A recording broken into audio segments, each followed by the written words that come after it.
Olá pessoal, estou aqui para mais uma aula de Biologia e o assunto da nossa aula hoje é os protozoários parasitas. Nós vamos conversar sobre as doenças causadas pelos protozoários. Lembrando que os protozoários são seres unicelulares eucariontes. Então vamos conversar um pouquinho mostrando para vocês a estrutura de um protozoário. Então observem, por favor, o eucarionte unicelular. Então, como exemplo, nós temos o Trypanosoma cruzi. Observem a presença do núcleo, então é uma célula eucarionte.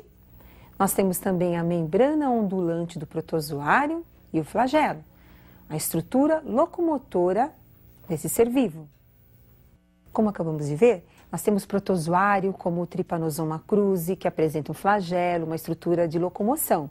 Temos também protozoários como as amebas, cuja estrutura de locomoção são os pseudópodes.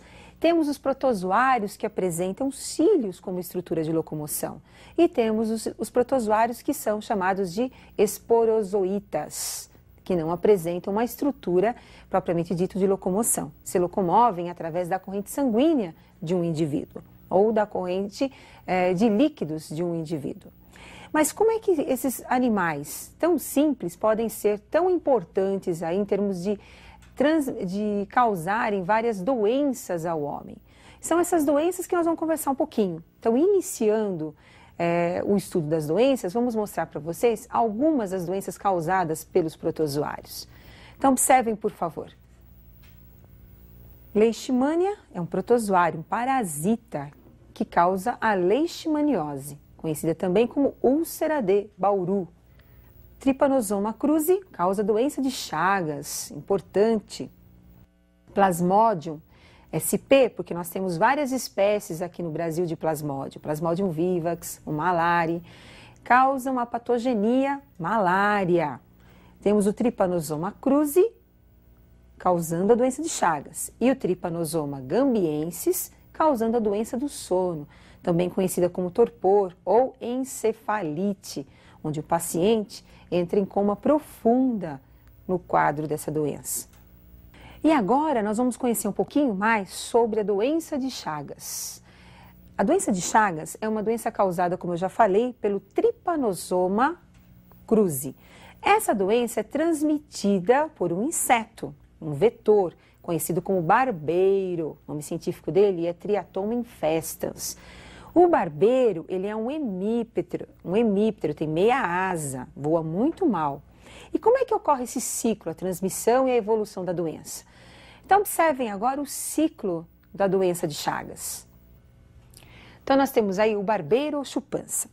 Quando o barbeiro suga o sangue dos animais silvestres, como o gambá, o morcego, o tatu, ou mesmo quando ele suga o sangue de uma pessoa infectada com a doença de Chagas, com a presença então do Trypanosoma cruzi na corrente sanguínea, o barbeiro então apresenta agora as formas do Trypanosoma no seu interior.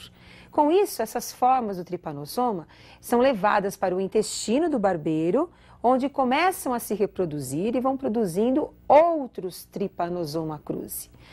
Essas formas do Trypanosoma cruzi vão para o intestino do barbeiro e permanecem no seu intestino. O barbeiro, ele é encontrado principalmente nessas casas de pau a pique, nas frestas dessas casas, os seus ninhos. Então ele faz a sua oviposição, nós vamos encontrar ninhos de barbeiro. À noite, quando eles saem para procurar a comida, sugam o sangue das pessoas que estão descobertas, geralmente o rosto, por isso o nome barbeiro. E com isso, ao sugar o sangue dessas pessoas, eles defecam. A pessoa está dormindo, sente as fezes do barbeiro, começa a ficar irritada a pele, começa a coçar. Então nós vamos ter aí a entrada do Trypanosoma cruzi no local da picada do barbeiro.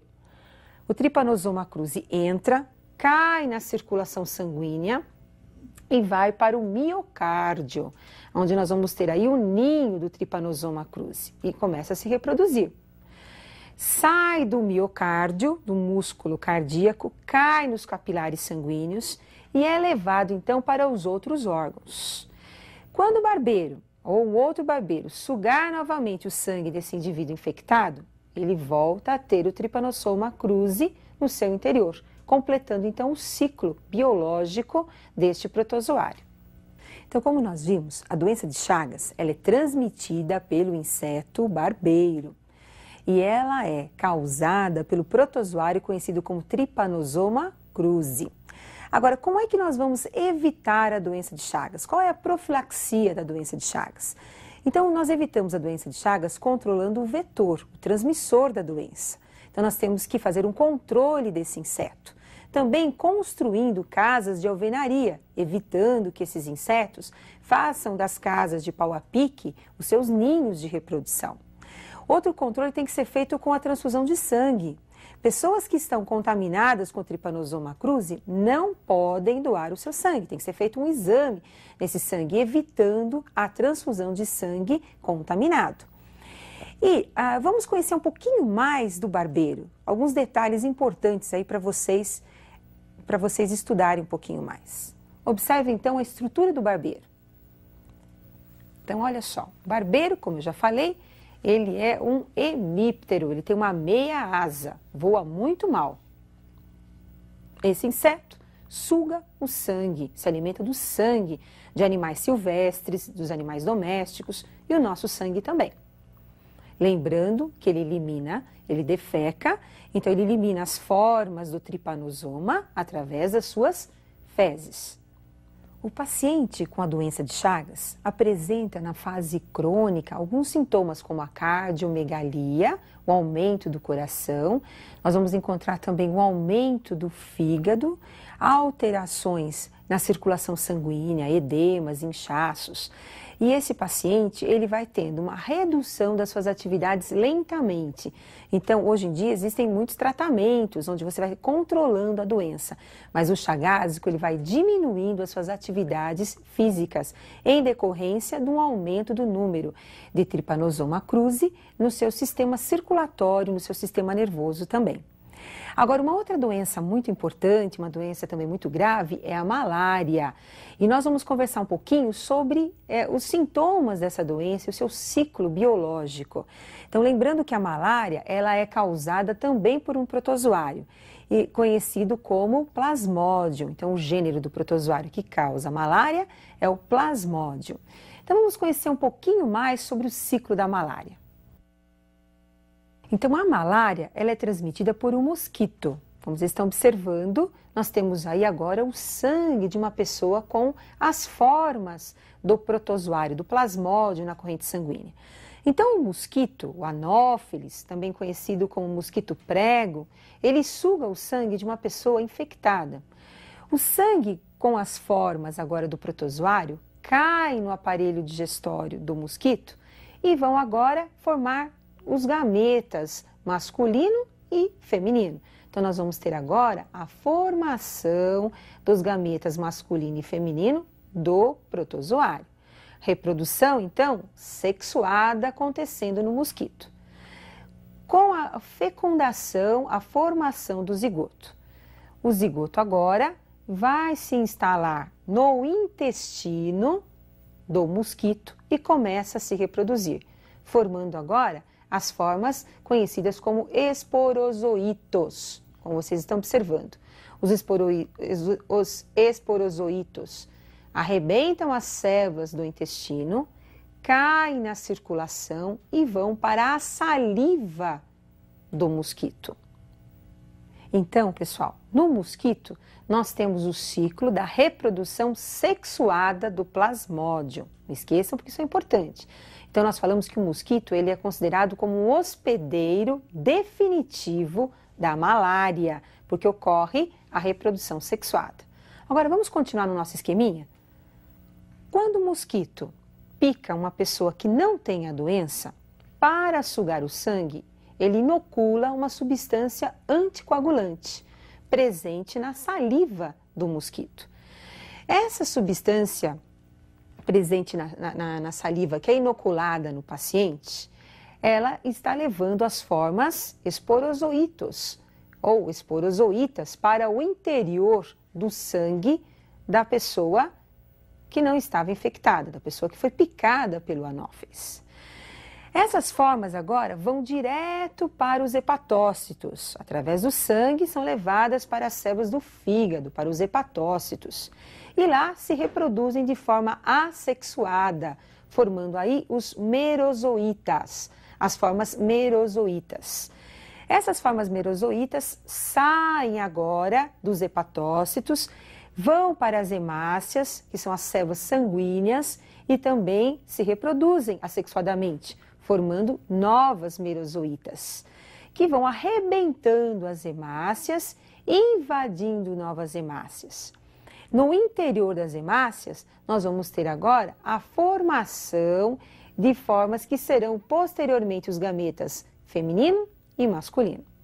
Então, pessoal, no homem nós vamos ter a reprodução assexuada. Então, nós temos merozoítas invadindo as hemácias, arrebentando as hemácias, se reproduzindo de forma assexuada. Saem das hemácias, acabam de arrebentar a hemácia, invadem uma nova hemácia. Por coincidência, na hora que eles arrebentam as hemácias, você observa que ocorre o acesso malárico. O paciente tem uma febre de mais ou menos 40 graus, com uma sudorese intensa, tremores. E com isso nós vamos caracterizando a malária com o acesso malárico, que se torna repetitivo, de 48 horas em 48 horas em alguns pacientes, de 72 horas em 72 horas e também de 36 horas em 36 horas, dependendo da espécie de plasmódio que está parasitando o paciente. Agora, vamos então terminar o nosso esqueminha para vocês não esquecerem de detalhes importantes. Observem, por favor. Então, a malária, ela tem como hospedeiro intermediário o homem. Não esqueçam, ocorre a reprodução assexuada. Hospedeiro definitivo é o mosquito e a transmissão ocorre através da picada do mosquito, do Anófeles. Então, pessoal, olha, a malária é uma doença muito importante.